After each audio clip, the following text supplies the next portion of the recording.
Good morning বন্ধুরা, সকলকে স্বাগত জানাই সমাজশ্রী লাইফে। আশা করি সকলে ভালো আছো। আমিও সকলের আশীর্বাদে অনেক অনেক ভালো আছি। চলো আজকে সকালবেলা সমস্ত কাজকর্ম করে নিই।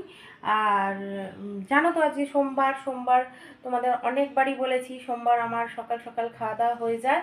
আমার হাজবেন্ড সকাল সকাল চান টান করে পুজো দিয়ে আর খাওয়া দাওয়া করে বেরিয়ে গেছে কলকাতায়। আর আমি এখন ঘরের বিছানা তুলবো আর সমস্ত কাজকর্ম করব।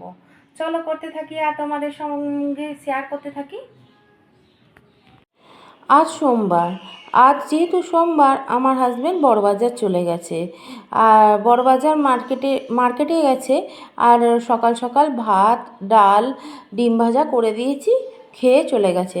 আর আমরাও যেন সকাল সকাল খাওয়া দাওয়াটা করে নিই, কারণ আমাদের যেহেতু একসঙ্গে বসে খাওয়া অভ্যাস, তাই সকাল সকাল ডাল, আলু সেদ্ধ, ডিম ভাজা খাওয়া হয়েছে। কিন্তু আমার হাজবেন্ড খেয়ে বেরিয়ে চলে গেছে, কাজে চলে গেছে। আর আমি তারপরে কাজকর্ম ধরছি। আর আমার ছেলে যেন সোমবার এখন ওর মাথায় ঢুকেছে আমি নিরামিষ খাবো। যা হোক, আমাদের খাবার পরে ও নিরামিষ খাওয়া দাওয়া করেছে। চলো কাজকর্মগুলো সমস্ত কিছু করে নিই। খাওয়া দাওয়া তো মিটে গেছে, চান করার পর সেইভাবে খাওয়া দাওয়া আর কিছু নেই। যা হোক, যদি কিছু খিদে পায় তো টুকিটাকি কিছু খাবার খাবো। আর নাহলে সন্ধেবেলা আমার হাজবেন্ড যখন আসবে তখন তিনজনে মিলে বসে খাওয়া দাওয়া করবো। আর এই দেখো বাজারগুলো এনেছে, পেঁয়াজ, আলু। যেহেতু বর্ষাকাল না, আমাদের এমনি বাজার একটু বেশি বেশি আনা হয়। আলু পেঁয়াজটা ঘরে মজুদ রাখি, কারণ বর্ষার সময় না হয়তো না থাকলেও ওই বারে বারে জলে তাহলে নামতে হবে না, যেতে হবে না। আর আমাদের সামনের রাস্তাটায় না খুব প্রচণ্ড জল জমে, যার জন্য আমি বলি সমস্ত কিছু ঘরে মজুদ রাখো। যার জন্য সবজি যেন বেশি কিছু আনলাম না। আগের সপ্তাহ অনেক সবজি ফ্রিজে রয়েছে, তাই জন্য সবজি আনিনি। আর মাছও এনেছিল, সেগুলো আর শেয়ার করিনি। সেগুলো আমি ভুলে তুলে রেখে দিয়েছিলাম। আর ওই বরফ থেকে বার করে তোমাদের দেখাতে ইচ্ছা করল না, তাই দেখালাম না। তাও মুখে বলে দিচ্ছি, ভোলা মাছ, পাবদা মাছ আর ইলিশ মাছ এনেছিল। চলো, আর দেখানো তো হয়নি, তা মুখে বলে দিলাম। আর এই দেখো, অল্প বিস্তর বাসন আছে, সেগুলো মেজে নিই। আমি চিন্তা করলাম যে যখন খাওয়া দাওয়া হয়ে গেছে সমস্ত কাজকর্ম সেরে তারপরে বসবো। আর জানো তো, কিছুদিন হলো ভিডিওটা নিয়মিত দিতে পারছি না কিছু প্রবলেমের জন্য। তবে জানি না কবে এই সমস্যা মিটবে আর কীভাবেই বা আমি তোমাদের সঙ্গে আগের মতন অ্যাক্টিভ হব, বুঝে উঠতে পারছি না।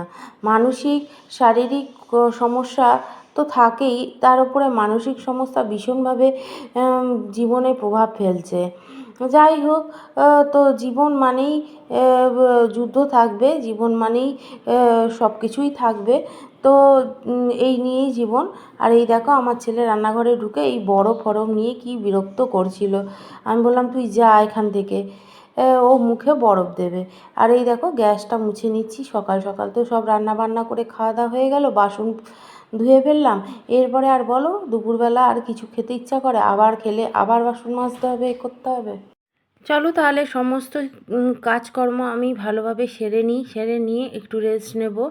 আর রেস্ট তো নেব, কিন্তু তারপরেও রেস্ট নেওয়া হয় না। সেই কাজ করতে করতে আমার অনেক টাইম হয়ে যায়। আর সব কিছু তো আমরা ভিডিওতে তুলে ধরতে পারি না, আদার্স অনেক কাজই থাকে।